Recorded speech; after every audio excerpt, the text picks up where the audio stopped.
عذرا أخي، فقد ماتت ضمائرنا. مات فينا كل شيء حتى الكلمات.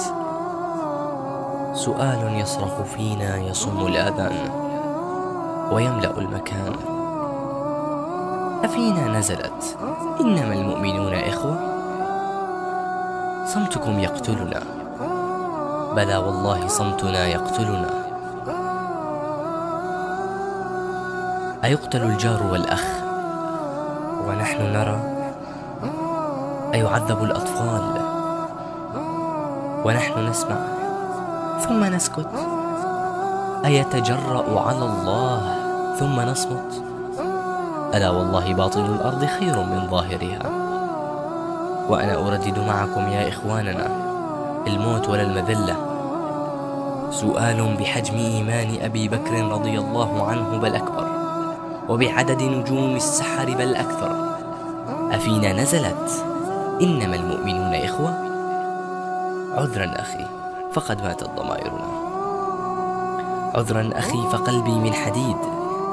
أحب لك ما أحب لنفسي ولكن من بعيد. لا أسلمك ولا أخذلك ولا أظلمك. في الماضي ابتليت، قلبي من حديد. أرى الأطفال تقتل فلا أهتم، وأسمع أنين الجراح ولا أهتم، ويملأ عويل الثكالى وصراخ اليتامى مسامعي، ورغم ذلك لا أرى، لا أسمع، لا أتكلم. ولو جرح بشوكة شقيقي أو ابني لبكت عيني وامتلأت مدامعي، ولا أزال أرددها وأنا أحفظها: أفينا نزلت إنما المؤمنون إخوة؟ عذرا أخي، فقد ماتت ضمائرنا.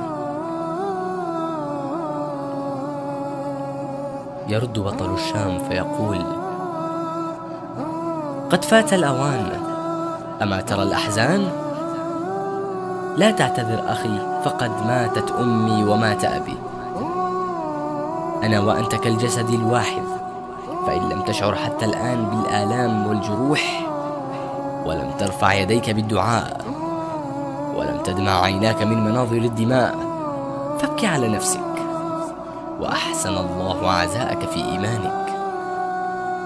ولئن ماتت ضمائركم فنحن قد حيت قلوبنا، وإن قتلنا أو شردنا فلقد فرغنا قلوبنا من كل شيء إلا من الله عز وجل. فلا تهتم يا أخي، وعد إلى دنياك ولهوك، فلن ننتظر منك شيء ولم نطلب منك أي شيء.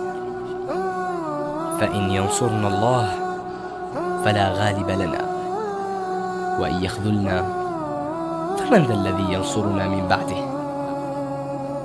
وقبل الختام أخي، هذا جواب سؤالك: نعم، فينا نزلت إنما المؤمنون إخوة، فلا تعتذر، فقد عاشت ضمائرنا.